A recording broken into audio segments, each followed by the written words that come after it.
আসসালামু আলাইকুম এভরিওয়ান। আজকে আমরা তৈরি করব মজাদার ও সহজভাবে তৈরি করা একটি রেসিপি, গরুর মাংসের জুড়া রেসিপি। এই রেসিপিটি আপনি পোলাও, ভাত অথবা পরোটার সাথে অনেক মজা করে খেতে পারবেন। চলুন দেখে নিই প্রস্তুত প্রণালী। আমি এখানে 1 কেজি পরিমাণ ফ্রেশ মাংসকে ভালোভাবে কিমা করে নিয়েছি।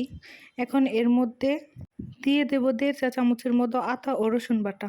এখন দিয়ে দেব 1/2 চা চামচের মতো জিরা বাটা, 4 ভাগের 1 ভাগ যৌত্রিক জায়ফল বাটা, 1/2 চা চামচ গোলমরিচ বাটা, 2 চা চামচের মতো লাল মরিচ ও পরিমাণ মতো লবণ দিয়ে ভালোভাবে মিক্স করে নেব। মাংসটা ভালোভাবে ম্যারিনেট করে আধা ঘন্টার জন্য রেখে দেব। এখন একটি কড়াইতে পরিমাণ মতো তেল দিয়ে এর মধ্যে গরম মশলাগুলো কিছুক্ষণ ভেজে নেব। গরম মশলাগুলো ভাজা হয়ে গেলে এর মধ্যে ম্যারিনেট করে রাখা মাংসগুলো দিয়ে ভালোভাবে নাড়াচাড়া করে মিশিয়ে দেব এবং কিছুক্ষণ ঢাকা দিয়ে রান্না করে নেব।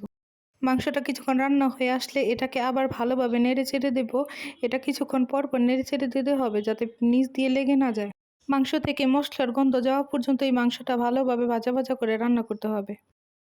মাংস থেকে মশলার গন্ধটা শেষ হয়ে যাওয়ার পরে এর মধ্যে আমি 3টা বড় সাইজের পেঁয়াজ কুচি করে কেটে নিয়েছি এবং 7-8টে কাঁচামরিচ ফালি করে এখানে দিয়ে পেঁয়াজগুলো নরম হওয়া পর্যন্ত আবার কিছুক্ষণ ভেজে নেব। পেঁয়াজগুলো নরম হয়ে আসলে এখন এর মধ্যে পরিমাণ মতো পানি দিয়ে আবার কিছুক্ষণ রান্না করে নেব যাতে মাংসগুলো নরম হয়ে যায় এবং পেঁয়াজটাও নরম হয়ে যায়। মাংসটা কিছুক্ষণ পর ভালোভাবে নেড়েচেড়ে দিতে হবে। মাংসটা এখন সম্পূর্ণভাবে রেডি হয়ে গেছে, ভালোভাবে গলে গিয়েছে এবং পেঁয়াজগুলো গলে ভালোভাবে মাংসের সাথে মিশে গিয়েছে। মাংসটা এখন আমার সম্পূর্ণভাবে তৈরি। আমার মাংস রান্না শেষ, এখন পরিবেশন করে নেব। তৈরি হয়ে গেল আমার মজাদার মাংসের কিমা বা জুড়া মাংস।